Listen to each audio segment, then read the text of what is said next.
from our perspective, but we're actually, past our fundraising goals so far for the year. But that's about being strategic throughout the year. One of the things I see nonprofits do that really hurts them is they don't think at least a year in advance, identify the people you want, because it takes a year to get them engaged. But once you engage them, then they're involved, but you have to know what their role is going to be before you ask them to engage and you ask them to volunteer their time. So that's kind of my recommendation. Innovation isn't necessarily invention, and I think a lot of times innovation is about taking things that we've all done for a long time or things that other people have done. They don't mind that we're sort of stealing their ideas and modifying them. And in our business, I think with innovation, all of us have to figure out how to apply it to what we do individually. And there's no blanket way, everybody go out and do this. But I think the process really lives in this, and I mentioned it earlier. Start with the end. What is the objective? Start there, and then move backwards and figure out how you get there. It is such a fun process. I've got a great, we all had whiteboards in our office, but now I've got a blackboard that's this cool plastic, well, I'm not going to tell you about the blackboard, but it's so cool because we sit in the conference room and we come up with all these ideas, but we always start with the end. And we write, this is what we're trying to achieve. And then how do we get there? And I'm going to just give you 3 quick examples that are somewhat innovative, but at the same time, you've heard of iterations of them many thatimes. It's just a matter of thinking new. And again, these are just somewhat simple examples. One, we've all heard the example of the country fair where you lock somebody up in jail and they're not allowed out until they give $5 to somebody. Well, we have an organization that we work with whose logo is a carousel. They're a children's charity, and we decided to get a bunch of CEOs and stick them on a carousel in their business suits and not let them off until they got on their cell phones to call their friends and ask for money. And the first time we did it, I mean, we were kind of in a crunch for this organization, and we raised 80 grand in about an hour and a half because we had people who didn't want to run on the carousel.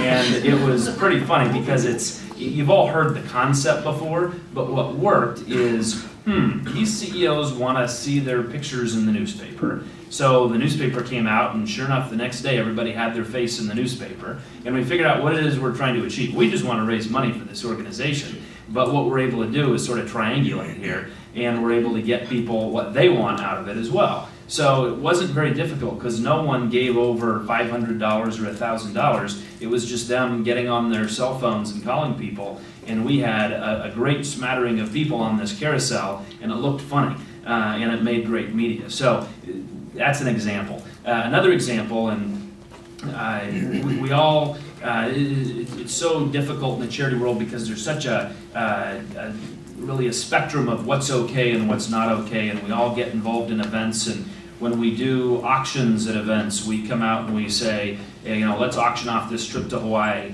But if I were to say, hey, I'll sell you a trip to Hawaii for $2 grand, but you could auction it off for $5 grand and keep the $3,000 difference, is that okay? Well, part of the people in this room are going to say absolutely not, because there are the purists that say unless it's 100% donated, then you can't do it because you can't assign a cost to it. You can't put consignment items in an auction. Well, guess what? There's a new company called Windspire that last year raised $6 million net for organizations like people in this room, $6 million net through putting auction items like that in auctions. And it's all incremental money. And there's a sort of a new twist on it where they can do new things. But basically, you take someone's travel budget that they're already going to spend and you weren't going to get anyway, and if you can keep half that money because it's going through your books, hey, it's incremental money. And like I said, some people will disagree with it because the cost basis is too high, but as you all know, the paradigm's changing. It's not just about those percentages,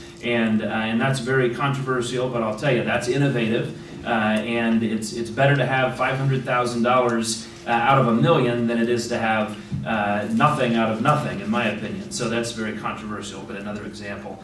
The last one I'll use is the one I was talking about with this skateboarder who's got this TV show on MTV. We're in the midst of putting it together right now, and what we discovered is that there are certain people that want to be in this episode of the MTV show, and they want to be seen raising their hand donating $10,000. So therefore, they'll come and give it just because they want to be seen on TV doing it.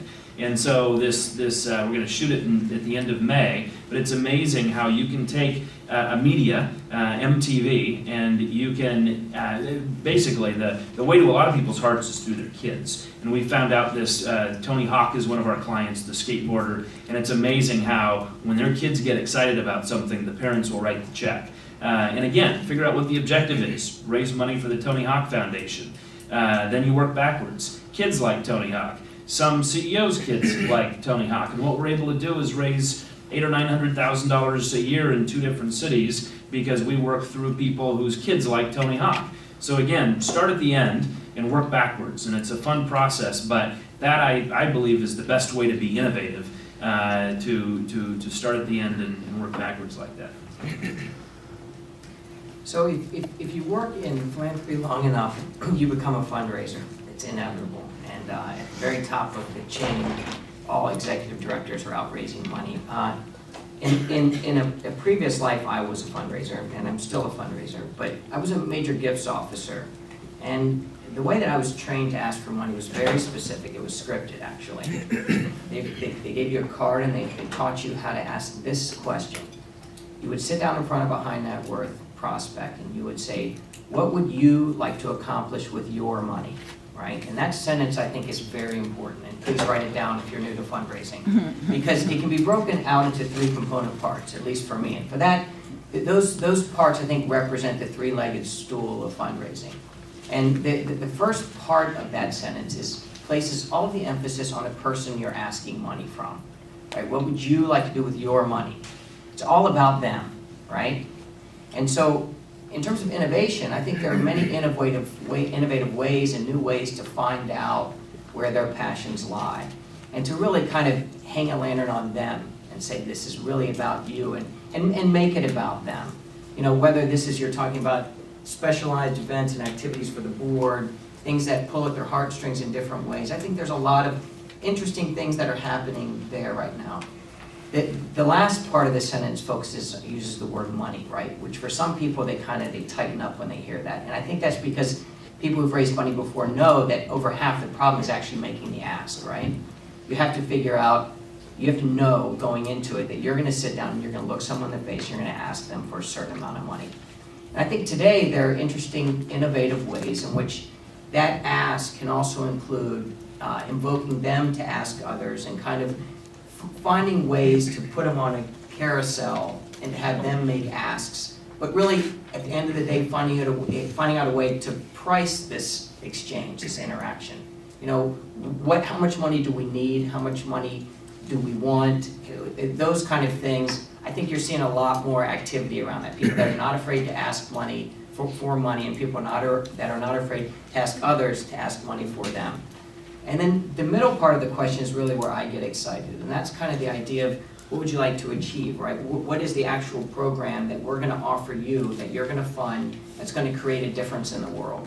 And that's, I think, underestimated in fundraising. And I think that what we need to do today is we need to find new models, new tools that can allow your organization to accomplish its mission in a way that's a little different than before.